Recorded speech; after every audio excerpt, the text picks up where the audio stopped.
जी अखोई गाड़ी अखोई ट्रैफिक मेन अदगी पुलिस मयाम ना अखोई तौरिबसी अखोई मयाम की फनबा अखोई पीपल की फनबा तौजबनी अखोई अममा अखोई गाड़ी अनी तोंबा यादबा अदगी गाड़ी फारगसु अखोइना कोर्ट पुथोगा फाइन थियलगा वार्निंग तरोगा थादोकचबा अदुगा सेक्शन थरांगजे पोट योंबा लाप मयामसु हानदी पब्लिक सिंजे यामना ज्ञान तारमदे हुजिदि फजना ज्ञान तारे अखोई पुलिस मयाम अदगी अवेयरनेस पीबदगी पब्लिक नसु अदगी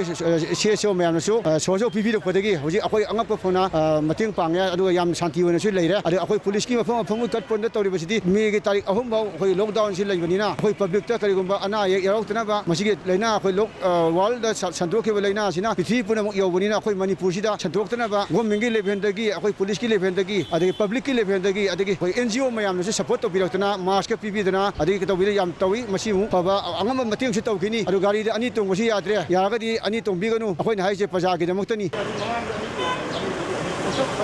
हां